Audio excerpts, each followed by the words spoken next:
Right, hello there everyone, welcome back to a Redmond Roundup. Sorry, today will not be like a full-on edited version of the Redmond Roundup because we've got quite a bit to get through. Also, I don't want to post this video after more news comes out. Breaking news, Jordan Henderson goes off for Belgium in last night's game. People, I'm done. I don't know what to do. Like, what do you want me to say? What am I going to call this video? What am I going to call this video? On top of that, I woke up this morning, I opened my eyes. And you know when you're in that sort of sleepy, dreary state and you don't know where you are, and you're waking up and you're entering the world again, this is your chance. You know, especially when you've had a few shit days, like just a few days where it's just not been going your way. And you build up the next day to be this brilliant rejuvenation and you're going to be back. I done that after uploading what is a Mo Salah coronavirus video literally 2 days ago, a Robbo injury video for Scotland a day after that. And I'm not going to lie, people, since the start of the season, I've made probably 4 times as much the injury videos than what I have live match reactions, post-match reactions. And it's getting to the point now where it's a bit silly. And I'm not going to lie, I thought Gareth Southgate was going to sort us out for this one. Was I the only one who thought that? Was I the only one who thought Gareth Southgate might have sorted out Liverpool and not started Jordan Henderson? Why is he starting him? Why are you doing that to us, Gareth? And people are going to say, well, James, he needs to play his best players, which is true. You're right. Gareth Southgate has got a job to worry about of his own. But why isn't any actions being made? You're literally losing a player game by game, and it's not just the Henderson now, it's not just the Robertson now, it's not just the Mohamed Salah missing one game with Corona now, it's more than that. It's becoming... How many more shots can you take before it affects what we're aiming to do this season, which is win the league? It's already doing that, because I think without these injuries we could be easily first, instead of where we are sitting in third. But how do we get back from this, and how do we keep going forwards with this? And most importantly, did you know that Jordan Henderson could be out? Now we're waiting on an update today, like I said before, but it's just when it's a calf muscle injury, that's when you know it's just something to do really with the amount of football. And then not only that, it's how many more minutes can these players take in such a rough schedule? And I've gave my opinion on it countless times. And I don't really want to go off on a tangent and I don't want to go off on a rant, but my opinion on it, and you know my opinion on it, and I will keep you updated on this Henderson news throughout the day, but my opinion on it is just don't send them next time if we're in this similar crisis. If we've got players out, keep what you can in your squad. Don't get me wrong, if by the next international lockdown, but if by the next international break there's like another lockdown or there's more rules set into play, which I hope there isn't, but say if there is, then you can't be going out sending players during the times that we're going through, during positive test season and fucking all of that, because that's when they'll be more likely to get a positive test back and therefore won't be available to play. And right now, any positive test that comes back for these players, our players, is really, really bad. So I'm going to stop talking about that there, because I don't want this channel to become just literally a medical channel where we're talking about people's knees, calves, how long they're going to be out for. I'm not a doctor. I didn't sign up to do this YouTube thing to give out health notes. For fuck's sake. But the next thing in the news, and this actually isn't any better news, Liverpool are not looking, reportedly, to buy a centre-back. And I need to say reportedly, because there's people in these videos who are saying, stop doing videos on injuries. I hear you, because it seems like ever since I've started doing these videos about injuries, next day there's another injury. In fact, someone did say it in the comments, like, James, since you started doing these Redmond roundups, Liverpool have been getting so many injuries. Like, I love your videos, but you might need to stop for a bit, you know. And I was thinking it myself, but I can't. This is my job. Nah, but apparently, according to The Athletic, Liverpool are not looking on buying a centre-back. Apparently, we've got enough faith in Nat Phillips. Apparently, we've got enough faith in Reece Williams.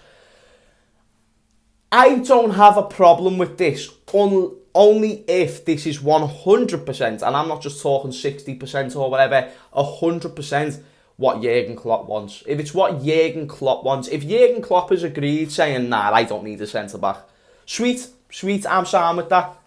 I really, really am okay with that. And by the way, if I do look quite dropey and dreary-eyed, I'm not stoned, it's just my eyes.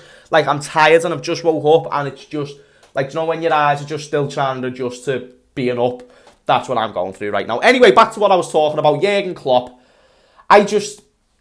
I think it's very neglectful. I think it's quite naive. If it's Jurgen Klopp's decision to not go and get a centre-back, because yes, Reece Williams is a quality young player, yes, Nat Phillips has got some very good attributes as well, but can they win you a league title when we couldn't even do it with the likes of Martin Skrtel and Mamadou Sakho?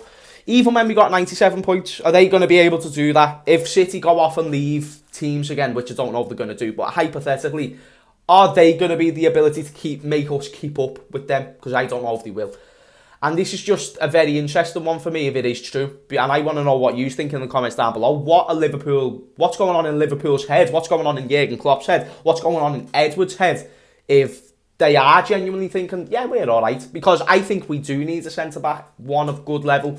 Just so it gives you that comfortability. And another thing, people, I don't want to become that fan. And I will never say Jurgen Klopp out. I will never say it. I've just said it just in the context that other people will be wanting to start bringing that up soon if stuff starts to go wrong. And this is all I'm saying. Let me just tell you this. After the first leg against Barcelona, there were silly Liverpool fans saying sack Klopp. And again, you know that these are just the trolls who are trying to get the first click, trying to get the first retweet.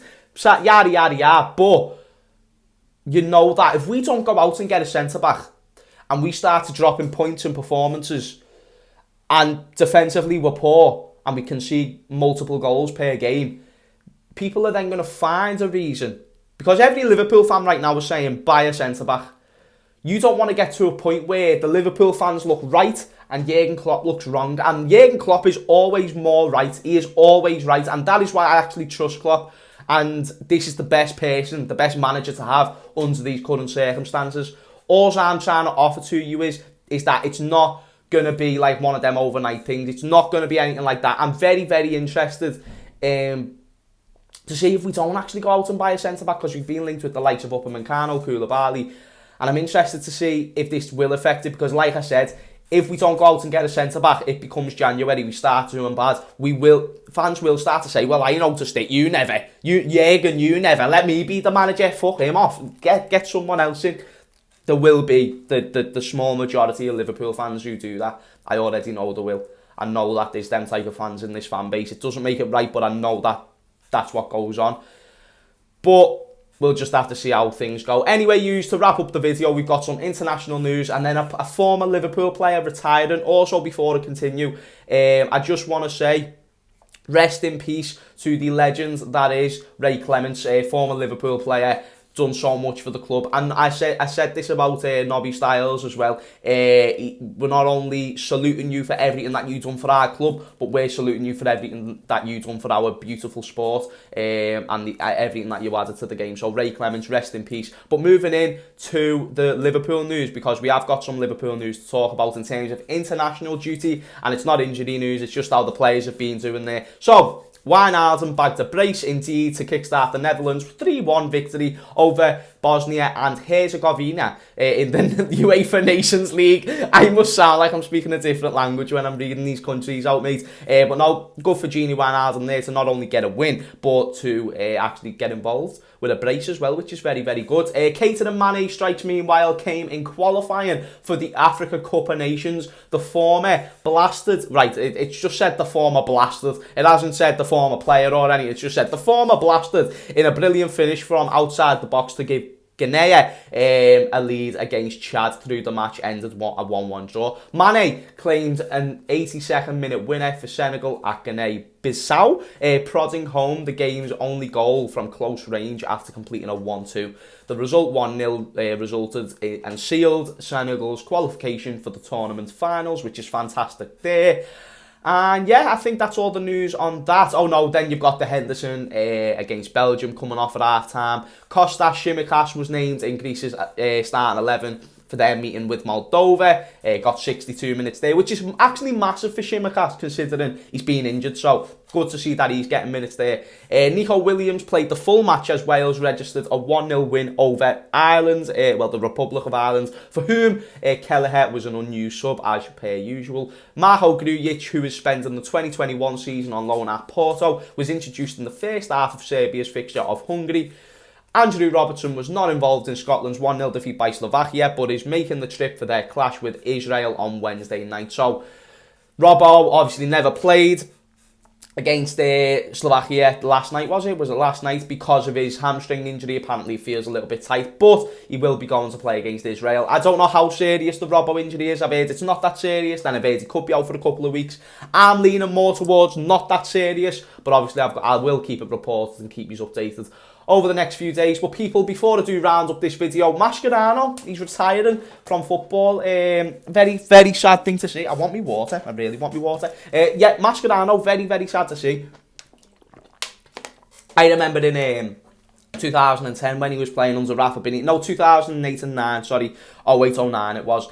He was playing under Rafa Benitez and he just looked absolutely brilliant in that team. When he was playing around Gerrard, when he was playing around Mascherano, and when he left to Barcelona, I understood why he went, because he needed, or felt like he needed, a big move. That ended up being the greatest decision he ever made.